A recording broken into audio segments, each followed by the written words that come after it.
Olá, graça e paz.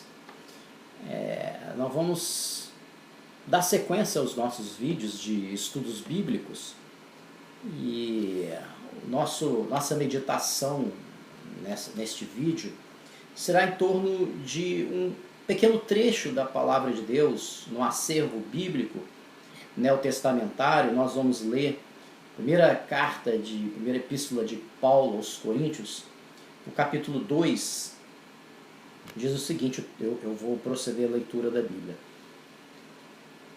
1 Coríntios, capítulo 2, começando do versículo 14. Vamos ler só o 14 e o 15 e um versículo do capítulo seguinte, que é o capítulo 3.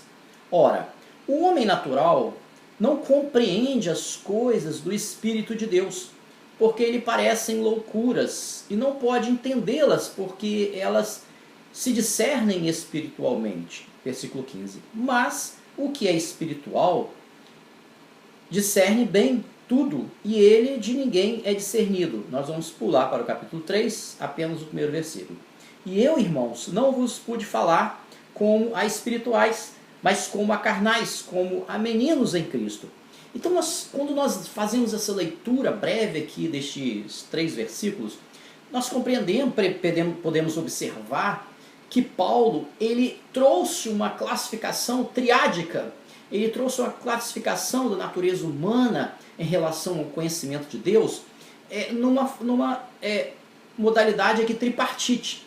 Então ele fala do homem natural, fala do homem espiritual e depois fala do homem carnal. Então nós vamos tentar entender aqui esses 3 tipos de modalidade de conhecimento, de tipo de natureza humana à luz da pesquisa do conhecimento de Deus. Então nós temos o homem natural, nós temos o homem espiritual e o homem carnal.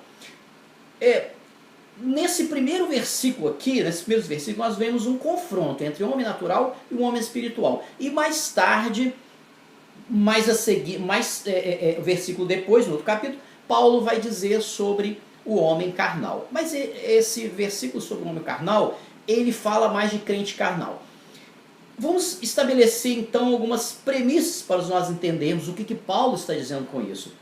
O homem natural, então, é o homem na sua razão original, na sua razão natural.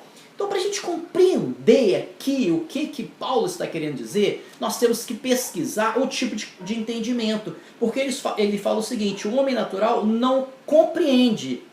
Compreender e entender são espécies de um gênero maior, que é o conhecimento. Então nós vamos trabalhar um pouco aqui com conhecimento. O que é o conhecimento? Se nós formos hierarquizar o conhecimento de cognoscere, de trazer o objeto, o que é conhecer? É trazer o objeto para o sujeito, captando, vamos dizer assim, através de seus sentidos, e para poder se apoderar daquilo que realmente aquele objeto vai ser, ou será, ou que eu compreendo que ele seja.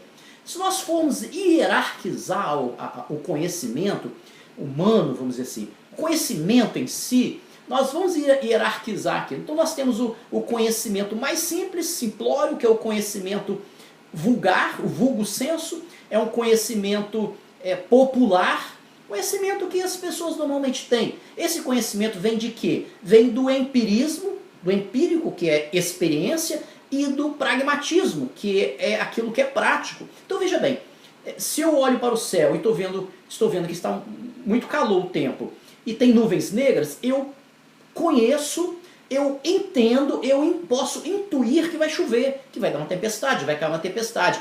Isso é um conhecimento em cima de quê? De experiências. Então eu tenho o conhecimento vulgar, o conhecimento popular, o conhecimento, o que eu chamo de vulgo senso, da vala comum, é o conhecimento que ele é apreendido a partir de experiências do cotidiano. São experiências que a pessoa tem na prática e vai levar um conhecimento. Acima desse conhecimento do vulgar, do vulgo senso, nós temos o conhecimento científico.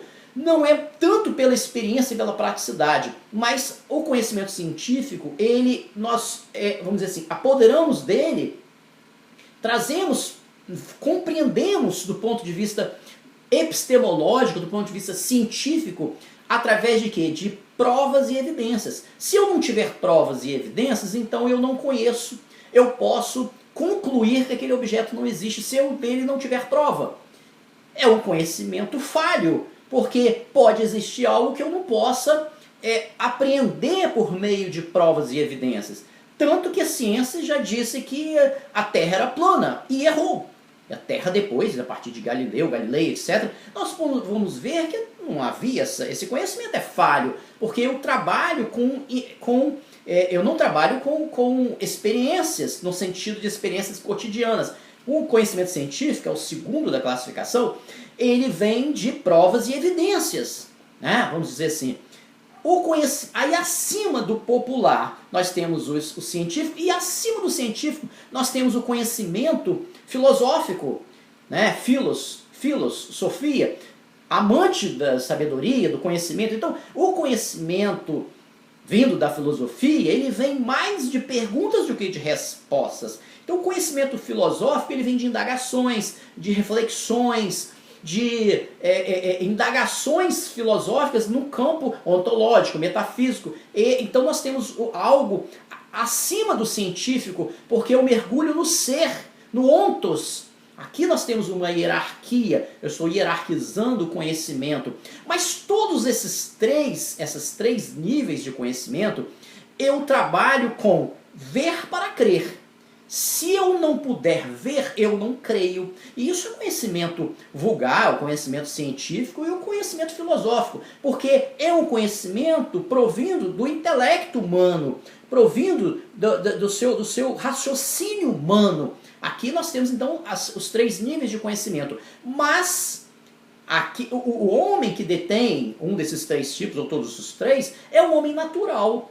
Ele não tem ainda, vamos dizer assim, do ponto de vista espiritual, ele não foi regenerado pelo Espírito Santo de Deus. Ele não mergulhou em outra dimensão. Ele está dentro do campo do conhecimento humano. Não há nada demais nisso. Nós não podemos demonizar a razão. Não, a razão é do mal e a fé, a revelação é do bem. Não existe isso. Nós vamos afastar essa ideia catequética, vamos dizer assim. Mas esses três conhecimentos eu preciso de ver para crer. Mas a par de toda essa hierarquia de conhecimento, eu também tenho eu não vou colocar acima desses três, eu vou colocar em outro patamar, em outra dimensão. E nessa outra dimensão aqui, que não tem nada a ver com essa daqui, é um outro tipo de conhecimento, é o conhecimento que podemos chamar de teológico ou espiritual.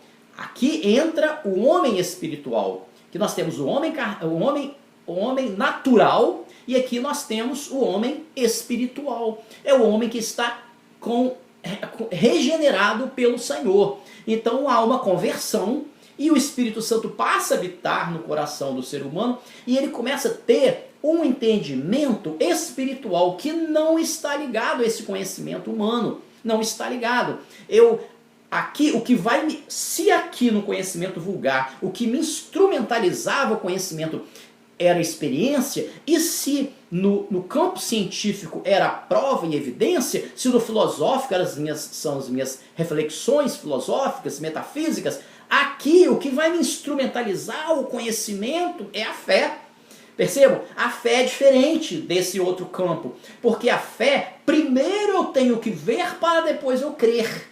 Então, às vezes você vê um homem intelectual, como tem muitos por aí, PhD em filosofia, e em psicologia, em tudo quanto é logia, vamos dizer assim, mas ele não consegue compreender, ele acha loucura as coisas espirituais, ele acha místico, ele acha que aquilo é loucura, mas é perfeitamente compreensível isso, porque a fé instrumentaliza esse conhecimento espiritual. Esse conhecimento espiritual, tanto que Paulo vai dizer aqui no versículo anterior, no versículo 12, mas nós não recebemos o Espírito do mundo, que é o Espírito natural, mas o Espírito que provém de Deus, para que pudéssemos conhecer, ou cognoscer aqui, conhecer o que nos é dado gratuitamente por Deus.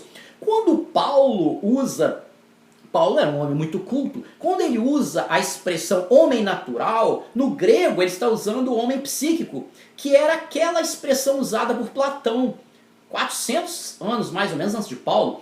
Então ele usa a psique, o psicos, que era exatamente o homem natural, o homem da alma, é o sentimento, é a razão humana. Então nós vemos aqui a ideia de natural. Então, para o conhecimento espiritual, não serve o academicismo, a intelectualidade, as deduções filosóficas, todo o raciocínio aristotélico, vamos dizer assim, as deduções cartesianas, penso logo existo. É uma intuição, é como se fosse um silogismo. Na fé não tem isso. Tanto que há uma palavra bíblica que diz o seguinte: se creres, verás a glória de Deus. Eu preciso de crer primeiro. Por isso que o homem intelectual, e até intelectual exageradamente, ele pode não alcançar aquilo que é o conhecimento espiritual. E ele fica intrigado. Não, vocês estão malucos. Você falar que Deus existe, eu sou um cientista e não vejo provas de Deus. Então, é natural que ele faça isso, porque ele não foi... vamos dizer assim, agraciado, ele não tem ainda as lentes que ele precisa de ter. Se você entra num cinema para ver um filme 3D e você não tem aquele óculos, você vai ver turvo. Você não vai conseguir compreender legal. Você precisa daquele óculos, você precisa de uma lente especial. E é exatamente essa fé revelacional, porque a fé é diferente de crença. Crença é uma escolha minha. Eu quero crer que amanhã eu vá viajar, se não estiver chovendo. Então é uma escolha minha, crença. É uma mentalidade de crença. Agora a fé não. As pessoas confundem crença com fé. Fé vem de Deus. Por isso que Cristo fala, ó, quem não tem fé, peça a Deus. Isso não vem de vós, é dom de Deus a salvação. Então a fé é dom de Deus. Então ela tem que vir de cima. E quando você tem esse instrumento da fé, você consegue alcançar os patamares espirituais. Por isso que Paulo vai dizer, o homem natural não compreende as coisas do Espírito de Deus porque elas parecem loucura. Porque se você não tem a fé, você não tem a revelação de Deus, você não alcança. Você pode ter PhD, você pode ser pós-doctor em qualquer tipo de ciência, de conhecimento humano, de saber humano. No entanto, você vai ser um analfabeto espiritual se você não tiver a fé. Uma coisa não exclui a outra. Eu posso ser altamente culto, posso ter mestrado, doutorado e tudo mais, mas eu não vou alcançar as coisas espirituais, não vou ser um homem espiritual se eu não tiver a regeneração e essa unção do Espírito Santo para eu alcançar aquilo que Deus tem para os seus, aqueles que o seguem. Então ele diz o seguinte, não pode entender porque elas discernem, eles não podem ser porque elas discernem espiritualmente. Aí entra um homem espiritual, é o homem que tem o Espírito de Deus, é diferente do homem natural. E Paulo vai dizer aqui no capítulo 3 sobre o homem carnal. O homem carnal, ele fica no meio termo. Tanto que Paulo fala, e eu, irmãos, não vos pude falar como espirituais. Então ele está falando para quem? Para uma igreja. Irmãos, eu não pude falar para vocês. O homem carnal, na verdade, é o crente carnal.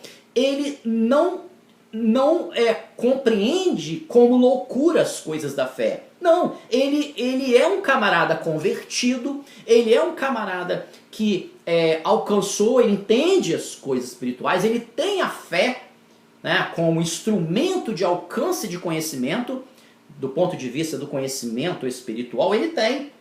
Porém, ele não largou as paixões humanas, ele luta e ele sucumbe às paixões humanas. Então, por isso que é o fraco na fé, é o menino na fé. Por isso que Paulo vai falar assim, eu, irmãos, não vos pude falar como a espirituais, mas como homens carnais, como a meninos em Cristo. Então, o versículo 16 do capítulo 2 diz o seguinte, porque quem conheceu a mente do Senhor para que possa instruí-lo? Mas nós temos a mente de Cristo. Então o homem espiritual, ele tem a mente de Cristo, no sentido de ele olhar, ele tem uma visão na perspectiva de Cristo. Quando ele olha para uma situação, se ele passa por um problema, o homem natural pode se desesperar, ou então trazer uma explicação qualquer científica. Nós estamos vivendo hoje dia hoje é dia 29 de março do ano de 2020, nós estamos vivendo um período de quarentena em razão de um problema de coronavírus, etc.